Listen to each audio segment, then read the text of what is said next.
हम्म, तो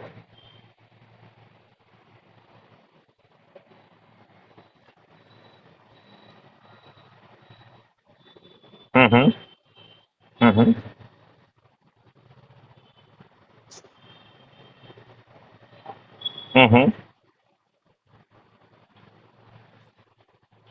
हम्म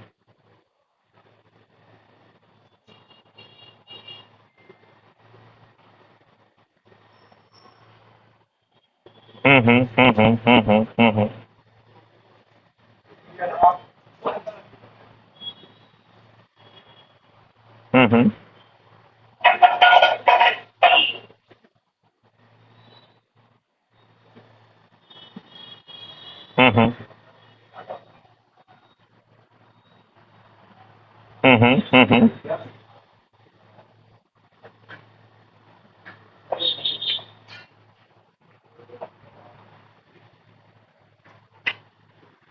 ये कौन कर रहा है?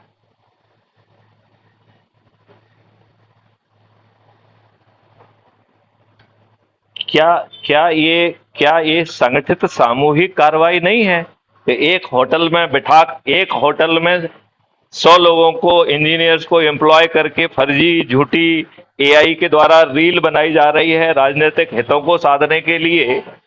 तो ये तो बहुत बुरी आपराधिक संगठित राजनीतिक कार्रवाई है। ये राजनीतिक कार्रवाई है। तो भाजपा जो है ना दूसरों के लिए कर रही है, और भाजपा के विरुद्ध अब दूसरे लोग भी कर रहे हैं।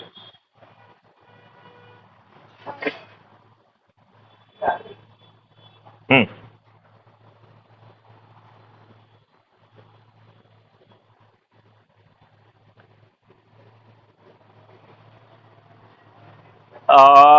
आप आरती जी, आप भूल रही हैं कि आप उस प्रशासनिक व्यवस्था, उस पुलिस व्यवस्था, उस न्यायिक व्यवस्था के तहत जी रहे हैं जो आपने अंग्रेजों से प्राप्त किया है। और अंग्रेजों ने भारतीय गुलामों को कदम कदम पर अपमानित करने के लिए, उत्पीड़ित करने के लिए, शोषित करने के लिए और प्रक्रिया में उलझाकर न्याय से वंचित रखने के लिए, उनमें हीन भावना पैदा करने के लिए जो न्याय व्यवस्था बनाई गई थी, हम कितने दुष्ट हैं कि हमारे राजनेताओं ने वही व्यवस्था हमारे ऊपर थोप के रखी है। तो जिसकी आप तारीफ कर रहे हैं, वो तारीफ की बात नहीं है। It should have been changed. आज अकाउंटेबिलिटी क्यों नहीं है? घटिया नियम का, आरती जी मेरे एक बात का जवाब दीजिए आप।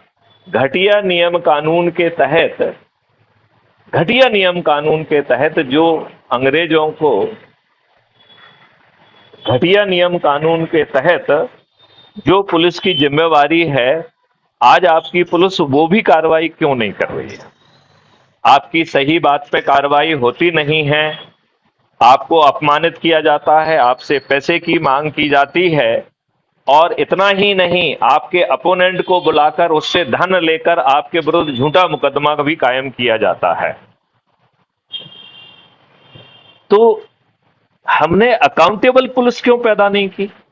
यदि संज्ञेय अपराध बन रहा था और संज्ञेय अपराध का यदि पंजीयन नहीं किया पुलिस ने, तो वो पुलिस जो है अकाउंटेबल क्यों नहीं है? वो सस्पेंड क्यों नहीं हो रही है? उसकी नौकरी क्यों नहीं जा रही है? क्यों? क्योंकि हमने हमने उन्हें अपने उसमें पालने के लिए बनाया है। अभी अभी तो ये है। मैं आपसे बात करता हूं।